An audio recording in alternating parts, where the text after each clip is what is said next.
also just go live on Facebook, and then we're good to go. Good to go. Looking forward to it.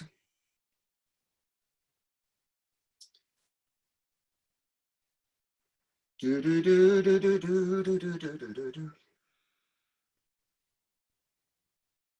get ready, everyone. Good luck. Good luck, studio. We're going live. We love live. My challenge, I'm just concerned, is the world ready for this? Not sure they can take it. Well, we'll soon find out. We'll just have some fun. How long was it, by the way? I think we'll be finished by 1 in the morning, so 6 hours. 6 hours? That's fine. I'm going to have to cut some of the things short. No, we should be done half an hour, 45 minutes. We'll just go with the flow. Go with the flow. Fine. No. Do whatever you say, but I'm just... Yeah, no, that should be pretty sufficient to cover what we need today. I'm in Spain, and so hopefully my internet connection is good. We shall find out. It is good. I can, you know what? I recognize the Spanish doors. Yes, absolutely. Yes, traditional Spanish doors. Very, very Spanish. Is it on straight? It's just still loading to go live. No. I just need that to go live, and then we're good to go. But I tell you what, why don't we just start? Paul, come on. I've known you for a few years now, and you have an amazing story. So very briefly, for those of you who is this guy with the beard and the glasses? And well, hey, I'm Bernardo Moya. I'm the founder of The Best You, and I'm the guy behind, running this Best You Expo. It's our 3rd year. We're running it in London, and we're running our first one in Long Beach in California. And yes, absolutely. And Paul, who's a good friend, has been involved as the MC for the last couple of years, and he's been speaking at the event. We're working very hard when it comes to the Best Year Expo, but he's used to that because he travels all over the world. So Paul Boross is the pitch doctor. He specializes in helping all sorts of professionals, blue chip companies, speakers, coaches, trainers, anyone in improving their communication skills. He has a ridiculous CV of all the stuff that he's done over the years. But Paul, just give us a quick introduction. Give us a summary version, because you started a few years ago in entertainment, didn't you? Yes, I did. Well, originally I studied some psychology at college, but then I went into the wild and wacky world of entertainment, and I was in a band who we had some hit singles. We did a lot of work at the Comedy Store, band called Morris Minor and the Majors, which I was in with Tony Hawks and Philip Judge. Then I had a hit single and a lot of comedy experience here and in America with my best friend, Ainsley Harriott, in an act called the Calypso Twins. I was the tall black one. Always do that, gang. But Ainsley and I are still best friends, still live around the corner from each other. Then I got fascinated by all the bits of psychology that I hadn't learnt before. And that's really when I got into the whole world of NLP and finding out about Richard Bandler and the whole world that it opened out. And it really sort of like broadened my horizons about what was possible.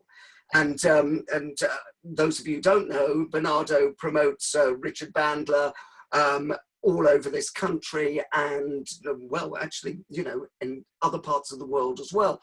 And so Bernardo and I came across each other because of mutual friends in the NLP world.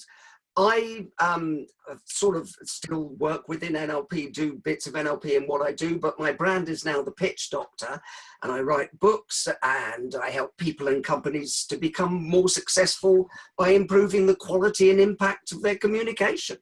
That's about it, really.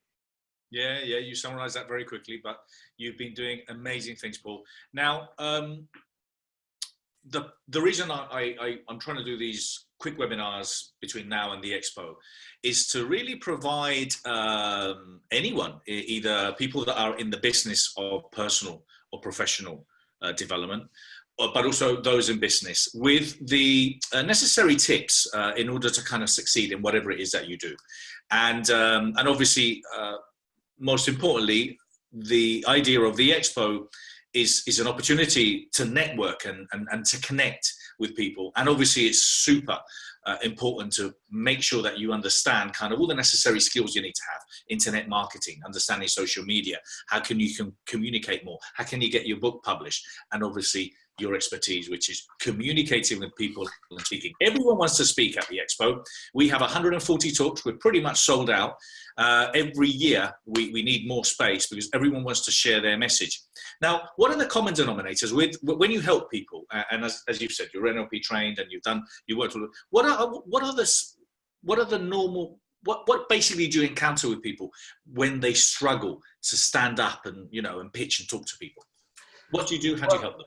Well, I mean, the first thing that really comes to mind is that most other people who are trying to train people to speak start with the body, start with, well, you need to stand like this, you need to do that. But it all starts with the top 3 inches. It all starts with your attitude, how you develop an attitude that actually supports you in everything you do. And most people have a problem with actually programming their attitude in the right way. So, for instance, and you and I know because we work together a lot of people who come up to us go, I always get scared when, it's more than 7 people. I mean, and it's sometimes as specific as that, or, but the crazy thing is that people do this to themselves. And so really the first thing I do is to give them an attitude and a belief system that supports themselves. Because if you get your belief system wrong, you actually program yourself to trip yourself up every time you go on stage. So if you've got a belief system that is, I'm fine if there are 6 people in the room, but as soon as there are 7, I seem to clam up. And what happens with people is they then go out and repeat that to their friends, to their family, to their colleagues, until it's such a well-worn groove in their mind that it becomes their reality. And, one of the things you and I talk about is whatever you say to yourself becomes your reality.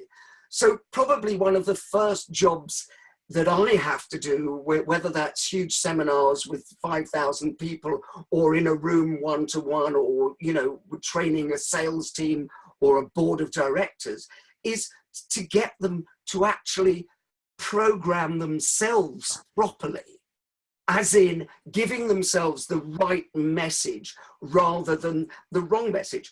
And one of the reasons that why the Best You Expo is so useful for people is because everybody who's speaking there, and by the way, if you haven't already booked your place to speak there, book it now, because I think there are a few places left, and it is probably the best thing you can ever do for your business, because it's not only the fact that you're speaking there, it's also that you're seen to be part of this amazing expo at Olympia.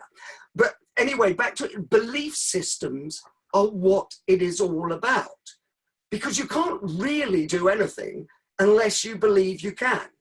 And it was Henry Ford who said, whether you say you can or you say you can't, you're right. So that's really, for me, where it all starts. And I think in one of the interviews, and you shared this before, that people would rather, it is the biggest phobia in the world, isn't it? And public speaking. And I find it quite surprising because I've met a lot of people that are actually coaches, trainers, therapists, marketers, or CEOs, MDs. So literally they have to stand up, at some point. And even those that don't have to stand up at some point, you're going to have an interview one day. You're going to want to speak to someone because you want to buy a house or whatever it is. But I can't tell you how many times I've found people that are professionals within reason, but then they just literally can't stand up. And as you said, speak to more than 3 or 4 or 5 people. They literally freeze. So what would you say are kind of the biggest falls that you see people when what they do wrong when they go on stage? Well, I mean, I always call it lean in and lean out. There is a difference, and sometimes it's a microscopic difference. People who are confident, by the way, I worked with probably just about every comedian you've ever heard of, and comedians really have to know how to control a room, because otherwise, if you're at the Comedy Store or somewhere like that, they will just tear you apart. But if you want one simple thing, is that people who are good at speaking lean into the audience. People who are scared, they have a visceral reaction in them. And you'll notice, especially if you stand by the side of the stage, you will notice that if somebody who's scared will do this. I'm very glad to be here today to talk to you about the things. And it's as simple as that, you can see. But what happens is an audience can actually smell the fear. Yeah. They know, because for years and years and years, we've all known what a confident speaker looks like. Whether that's we were brought up with, you know, the headmaster at school, a good teacher, somebody who's done it. So we've been actually learning all our lives about what is good and bad. So we can automatically see somebody who does this. And it can be as little as that. Also, there are other things. I mean, the first chapter in my first book, The Pitching Bible, is called... Fantastic book, by the way. Bless you. Thank you very much. We normally have at the NLP seminars, and it's considered by many, if not everyone, in the NLP kind of world, that it's definitely one of the best books out there. So, well, yes. You're very kind, and you know, people like Richard and John Laval have been very kind about the book, and you know, as you say, said it's the best NLP primer for business that they've seen in a long time, which is lovely to hear.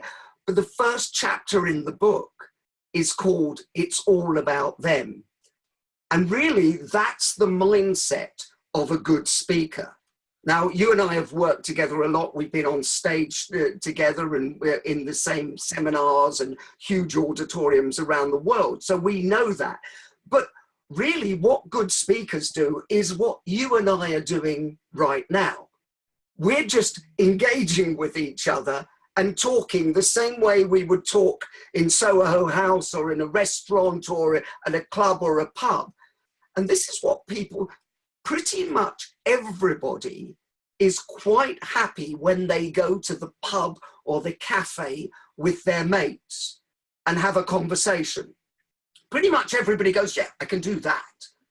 Well, all it is that engagement with a whole audience, is that whole idea.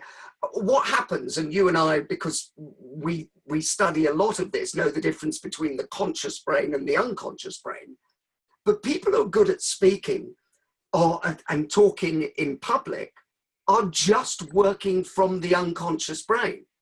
They're doing like we all do in a pub or a cafe, and they're just turning up, seeing their mate and chatting.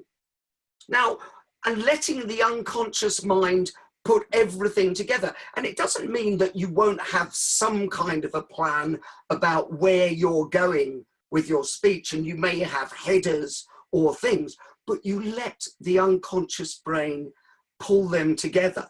Because what happens when you go into the conscious brain, and as you and I well know, the conscious brain can only hold between 5 and 9 pieces of information at any one time.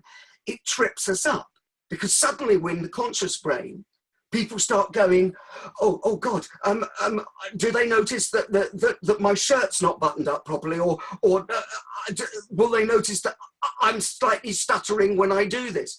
And what happens is the conscious brain starts to fill up and trips people up. So really, and I know, and I teach this, and you've seen it at seminars that we've worked on together, it's all about just letting go. It's a trust exercise, really. Letting go and actually just talking to the audience. It's funny, because I was speaking, as you know, I work at MIP and MIPCOM, the big television festivals, and I was doing the opening address on the Monday, which I always do, and I was out at 2 o'clock in the morning in a bar, the C21 Club, and a friend of mine who is a very good sort of speaker, very confident, came out, and he'd had a few gin and tonics, came and said, "What's your opening line tomorrow morning?" And I said, "I have absolutely no idea." And he said, "Rubbish. Every good speaker knows their opening line." And I said, "No, really good speakers trust, engage with the audience, and then trust that their unconscious will do the work and they will be able to speak. Did you not tell him that your opening line was "Good morning"? I never get that complicated. But really, because I've seen you work, you've seen we work together. But I know that when you walk on stage, you may in the back of your head go, there are these 5 points I want to get across. But you walk on stage, as do I, engage with the audience, and then once you've engaged, you may go, oh, it's funny because I see Brian in the front of the audience. And Brian was saying to me earlier, blah, blah, blah, blah, blah. And you just start talking. But that's really all talking to an audience is the ability to engage and have a conversation. But it's the pictures in your mind. Obviously, as we know with NLPs, what you visualize, what you start, seeing that's going to happen. As you say, it comes natural after time. But, there are people that make these pictures in their head. Oh, my God, I'm going to go on stage. The PowerPoint presentation is not going to work. My legs are going to shake. I'm going to start sweating. I'm going to have someone who's going to pick on me. Oh, my God. And then they just start going on and on and on and on. When, as you said, if they start taking it as a natural thing that it's just a chat, you're going on stage, you're going to talk with people, you're going to make fun, have laughing. I laugh. I think a lot of people, and what you do, Paul, obviously, you laugh, you bring it out in people, and it just changes people's states. So, if you laugh at, I don't know, the PowerPoint didn't work, well, oh my God, well, that's not helpful, is it? Instead of like freezing or, you drop the papers on the floor and then, you just make a funny little comment. So that's the thing. I think a lot of people don't really actually envisage the right feelings and the right thoughts in their head, as you said. I think that's so true, and you have a choice about what you go in with in your head. Now, for instance, I always go and I sometimes tell this story in seminars and live events, but I always say to everybody, I walk in to a room assuming everyone is lovely, because what's the choice? Yes. The choice, because, and as you said, some people walk in going, God, no, they're going to be really aggressive. They're going to be horrible. I walk in assuming everybody's lovely. But I was in Germany doing a big conference for Mercedes. And I said, I walk in assuming everybody's lovely. And a German man put his hand up and he goes, this is not true. Not everybody is lovely. And I'm going, no, it's a concept, sir, in your head. That you think everybody is lovely. He goes, so we have a discussion, and he goes to me, I think 10% of people horrible. And I go, that's your concept. That's the way you believe it. I said, so we discuss it, and he finally goes, okay, I go with you. I go with you most of the way. From now on, I will walk into a room and presume 99% of people are lovely. Yeah. And I go, this is madness. Did you not say to him, and even you, sir, are lovely? Yeah, exactly. That would have been a good line, actually. But you are completely right. What I did say to him, I said that if you have 100 people in a room and you go in thinking that, your unconscious mind will be going, where's the bastard? It really is as simple as that. And I think you understand. But really, what most people don't understand is that you create your own vision of the world. And what happens to most people is they see somebody, one person in the audience who looks miserable, and they assume that that person is hating it. When in fact, you don't know, that person just could have, one of those faces that looks that way. And we've met plenty of, there's a term that I learnt recently in America, and it was called resting bitch face. I don't know if you've ever heard the term, but it made me laugh. But some people do have resting bitch face, whereby even when they are quite happy, they have one of those pussies that goes, And so you mustn't make those assumptions. Why not make the assumption, if you're going to program yourself, make the assumption, program yourself that everybody is lovely, because then they will fall into that category. No, 100% agree. And then I think I wanted to ask you a question about videos and people filming from home, but I think one of the things that has helped me over the years, and obviously it's a good tip, if possible, if you're a CEO and MD of a company and you can record yourself, if obviously you're speaking, have a camera there. There's a lot you can learn from what you do. But, I would suggest take yourself less seriously. I think that a lot of people just take themselves too seriously. They really think that, kind of it's the presentation of a lifetime. You know what? Every time you go on stage, you learn something new. And I think if you're open to simply going out there with humor and trying to engage with people, and then be charismatic. I think a lot of people want to give too much information very, very quickly. They want to say everything. They want to speak the truth. But again, they don't pause. The power of a pause, when you're actually saying something that has meaning and addressing and looking to them. And then I know one of the things you talk about when you go on and you teach people these skills about, that get in the state of what you are, and as you do, I'm really excited to be here today, and that's the truth, isn't it? You get a lot of people, oh my God, please listen to your voice, so the idea of recording yourself or listening to yourself is, would that get you going? And we're always normally quite critical with ourselves, but I think it's something that we could do. Well, absolutely. 100%. But it's the old, adage of there's no failure, there's only feedback. Because if you look at it that way, you never lose. You either win or you learn. So that's the attitude. And that's why I talk about the belief systems and the attitude have to come first. It's actually that whole thing around thinking yourself into failure is the main problem. Somebody asked me the other day, what are the 3 must-haves for success? And I came up with the 3 Ps, which are passion, persistence, and the ability to persuade. Now, that ability to persuade is about persuading yourself as well, and that you are worthy of it. But also, that persistence is also about learning, and the persistence of when you video yourself or you see yourself back. You talked about the power of the pause.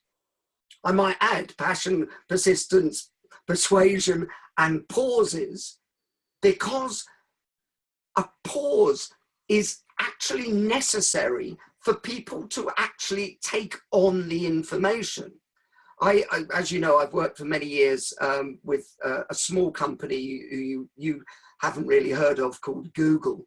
They'll never get anywhere, by the way. But one of the American guys 13 years ago when we started came over, and he came up with a great phrase. He said, a lot of people, when they are pitching or presenting, and I've never heard this phrase anywhere before. He said this phrase, which is, a lot of people want to show up and throw up.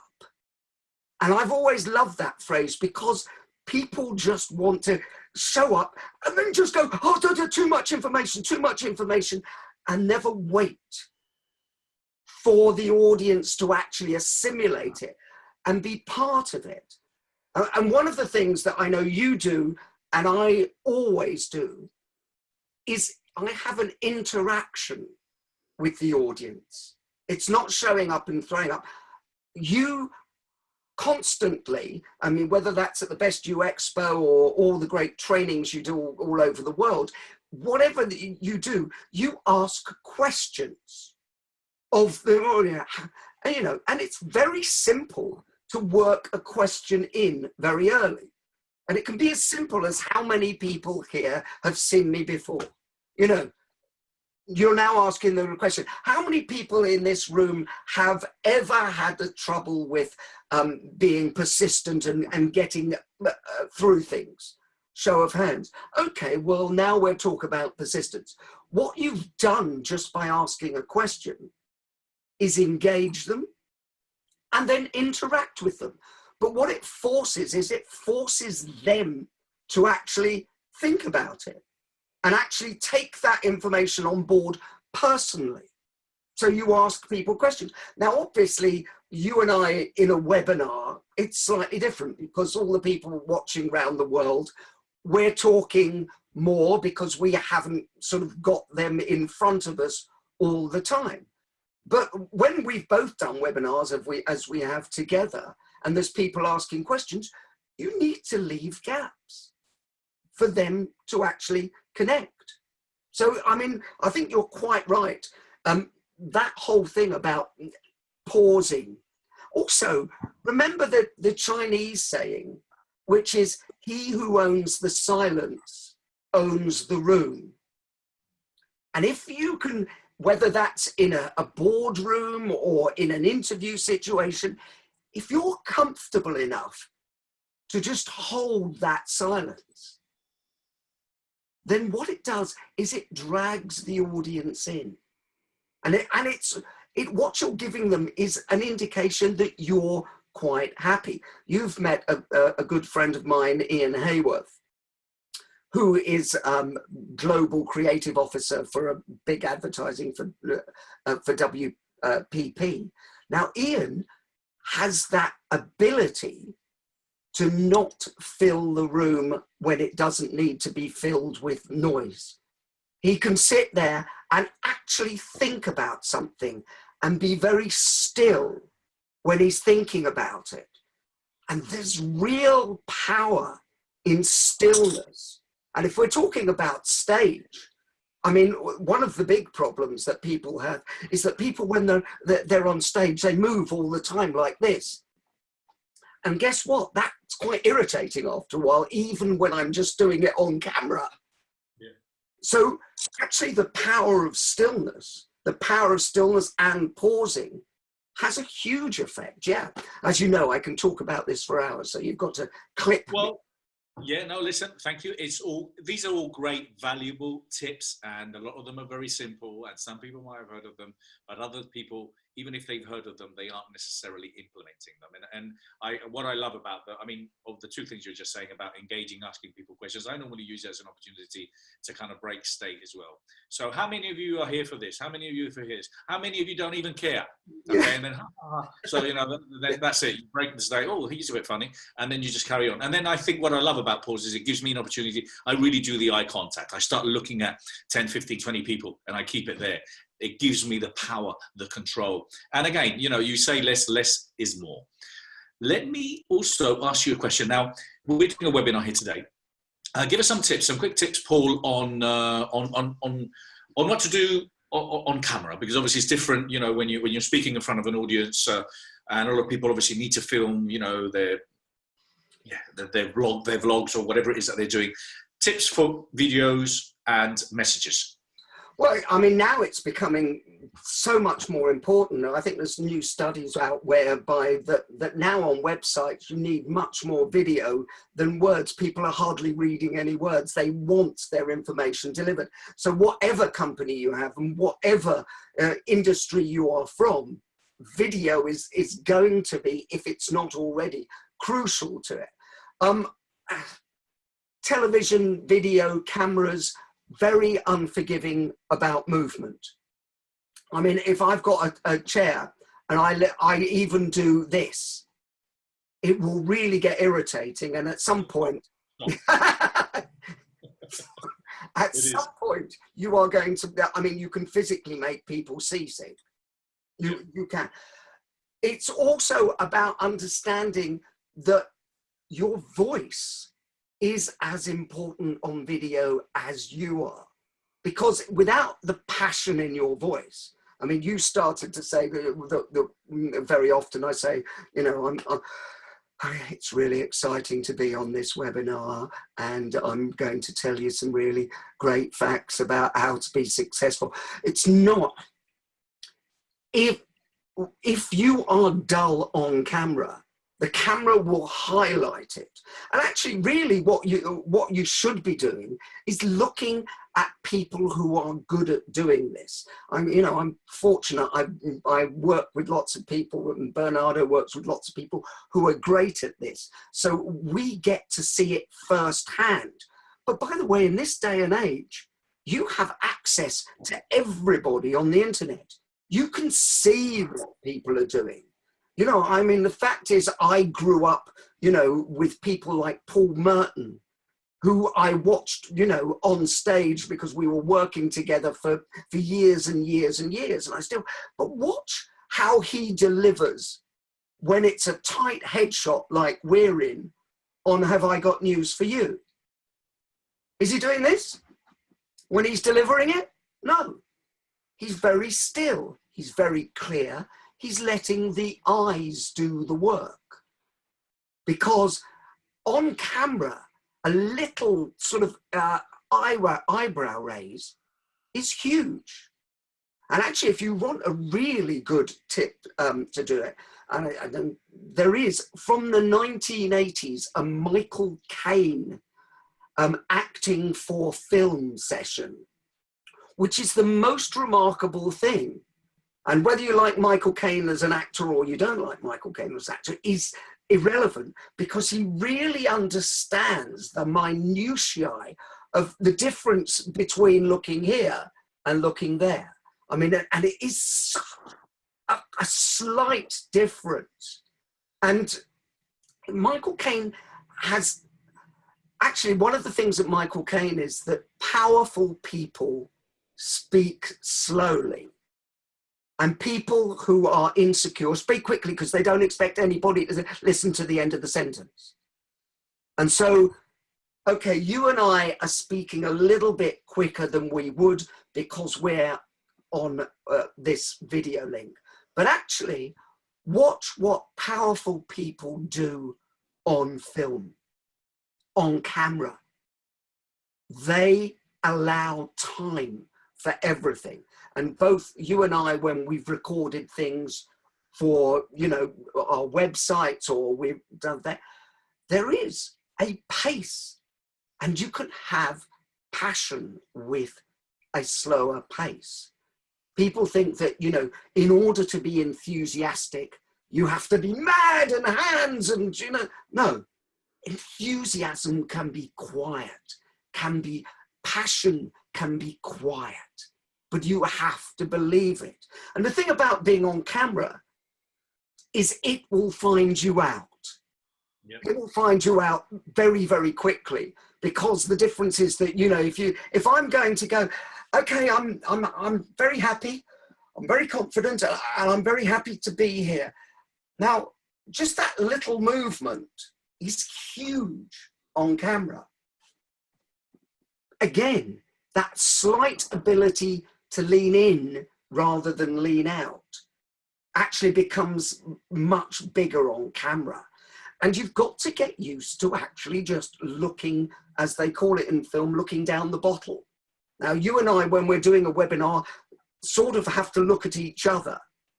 But when we're recording, we're looking down the bottle, which is more intense. And so actually that's about getting comfortable doing that. Really, if you're about to start a webinar, what I'd say is do 3 or 4 that you plan not to release. That you really just go, okay, I'm going to do 3 or 4, and then I'm going to play it to people I trust. People who will give me honest feedback. And by the way, as the pitch doctor, one of the reasons big sort of Fortune 500 companies have me in is because nobody tells the CEO, the board of directors, the head of sales, the head of this, the truth. But what they do is they give me the license to come in and actually tell them the truth. Now, I do it in nice terms, but I always have to tell them the truth, because what's the point in somebody saying, no, it was brilliant? I mean, if you want that, go and see your mum, You're right. Paul, thank you. And my take on that is as well, I think kind of over the years, I've learned as well that when you record either a voiceover, because you're recording an audio message or you're putting a voice to a video, or you're recording something, a lot of the times when you're actually recording it, you think you're actually pausing and you're slowing it down. But it's only when you actually play it, you realize how fast it is. So I recommend to people just do as many tests as you can. And as you said, put it out there and get some good, honest feedback. Yeah, Now, absolutely. Sorry, Paul. No, I'm saying absolutely. That's 100%. And if anybody takes away anything from this, really, it's that ability to actually get the honest feedback. You know, get people you trust around you who will go, actually, mate, you know what? You look better when you did this one because you did that. Very simple. Sometimes it could be the other way around. Sometimes, you know, I mean, I remember when I was recording things, we're always tend to be quite self-critical of ourselves. And sometimes, you know, it's never good enough. And some people say, you know what, it's great. Your voiceover is great. And sometimes you've got to trust it either way. Yeah. Paul, we've only got we've got 10 minutes. So one thing that I was discussing last time with my previous guest about their success is what I see in the industry of personal and professional development, because it's my main business, but also in business, is that there's a lot of people that I identify those that want to, you know, they're quite happy in their life and they continue doing what they're doing. There's those that want to do something about it, but they never take action. And then there's those that actually go out and do it and make it happen. I come across a lot of them, which are the second ones, which are those that want to do it, they want to stand out, but they don't take the necessary actions. How and what does it take to succeed in personal development? So obviously, you've got a great brand, you worked very hard at it for many years. What does it take? Well, again, I go back to the 3 Ps: passion, persistence, and ability to persuade. But it is, the thing I would add on there is networking, which is why the Best You Expo is probably, well, it's not probably, it's definitely the best place to be, because you suddenly have everybody in your field in one place. And the ability to network, I mean, the Americans have a great saying, which is your network is your net worth. Think about that, because your network literally is your net worth. And the whole thing about going to the Best You exhibition, when you go there, you actually are putting yourself in the sphere of other people who are successful at doing it. And what you have is access to people who are actually doing it. So rather than sitting at home and going, oh, I must do a vlog or a blog, or I must do this, your time will be better spent because you will learn much more. You will get access to people. You will develop a network of people who can also, perhaps, you know, the people earlier on were saying, well, I don't really know anybody who will give me that honest feedback. By going to the Best You Expo, you will meet those people. You will meet people like you, people who want to learn. And honestly, if you are in the field, and you make it really clear, and I think because you come across it and I come across it so much, there are people who live inside their own heads and going, one day I'm going to be the greatest coach in the world. By the way, that day will never happen unless you get yourself out of your office or your living room or somewhere and start getting FaceTime with real people. And by FaceTime, I don't mean FaceTime in the Apple sense of the word. I mean by actually getting in front of people. And one of the things that we've noticed over the years with the Best You Expo is that friendships are made, relationships are crafted that change people's lives, because you only have to meet one person who will change your lives, but you are not going to meet that person by sending them an email. You really are not. Yeah, no, absolutely. Thank you. And I 100% agree. I've come across this and I've noticed such a big difference. I also mentioned this in a previous webinar. I've noticed such a big difference between the American market, because we're running our first expo in Long Beach on the 24th, 25th of March, and our one in London. Oh my God, how much we have to work in order to get people to come to the event. I mean, what we're doing is we've got 7,500 square meters. We're putting 9 seminar rooms. We're putting 10 or 12 AV engineers, 12 camera operators, 24 cameras, all the necessary AV, probably around 800, 900 chairs, 200 booths. We're sending around a couple of million emails once we count the resources of everyone's database, hundreds of thousands of posts. And then people come to me and says, oh, well, do I have to pay? Well, look, there's an investment required. I mean, please, why would a company and an organization like me put all my resources at their disposal? And you know what? And I get the biggest people, and I was saying this, that the bigger they are, the better known they are, the more they go out there to help you. You know, I've got someone like Jason Vale, spoken for 3 years. He's been the most helpful man. He sends emails out, and he is someone to model. He is a perfect, he's a perfect marketer. He builds great products. I mean, Jason Vale won our award last year, as you know, at the Best Year Awards. He literally is very congruent with everything that he does. And that's the thing. The thing is that a lot of people don't take action. They simply expect everything to fall and drop in their hands. And look, I know as a seminar promoter, this is a massive event. We're obviously expecting thousands of people, but I do come across a lot of people. If you've ever run an event, if you've just done one seminar, oh my God, you've got to do email marketing. You've got to get the people through the room. You've got to have someone on the phone selling to them.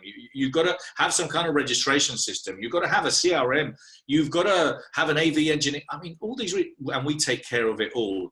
And the other things that you were pointing out there, which is really, really important, I completely agree, is that people underestimate the networking opportunities in the room. So other exhibitors, and I've seen that. I've seen that every single year, because there's millions and millions and millions of pounds with those connections that people make at the event.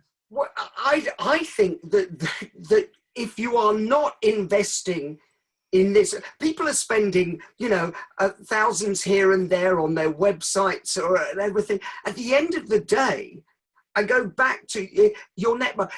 There is an American statistic that will get you down to the Best You Expo. And that statistic is that 85% of all your success in life is down to the quality of your relationships. Suddenly, for 2 days in the heart of London, in the Best You Expo, you have everybody who you could ever want to have a relationship with in one room. Because even if that one person you want to get to isn't there, I promise you that you are only once removed by everybody from that person in that room. You could get to anybody. People like Jason Vale, to have the opportunity. Now, you and I have worked with him, and we know Jason is just the most hard-working pro you've ever seen. He is down there. He's always there all day at the Best You for both days. He's there. He will be signing books after he's done. He'll do that for like an hour and a half after and his shows, by the way, they are a lot of energy. And he will still do that. And he will still go around, meet new people. He will follow up. And really, if you have any idea of being in the self-development business, I would say that you have to be at the Best You Expo. Otherwise, you're trying to do it by cutting one of your legs off. It really is that simple. You've got to give yourself a chance. It is, Paul, and I struggle with this. But look, I get it. But as I said, having been someone that read a book, came across personal development relatively late, 12, 13 years ago, I went into the seminar. I've been the seminar promoter. I'm running big events. I'm working with all these great people. I'm telling you, unless you put your neck on the line, unless you take action, you know, things doesn't happen. I've got a great quote here that I actually put out on Instagram today, which is, don't wait until you're ready to take action. Instead, take action to be ready. So perfect. Don't wait until you're ready to take action to be ready. That's right. It is, but nobody, and by the way, I know some of the most successful people in the world. We both know them from personal development, but I know them from comedy, from film, from music, from all those areas. Those are the people who get on, take action, pick up the phone, book the best you now, and start your action. That's all you have to do, because people who live in their heads and go, one day I'll do this, one day I'll do that, never succeed. Paul, thank you so much. I'm just going to share my screen very quickly with everyone that's been here and anyone that's recording. And I'm quickly going to share Paul's webpage. So it's thepitchdoctor.tv, www.thepitchdoctor.tv.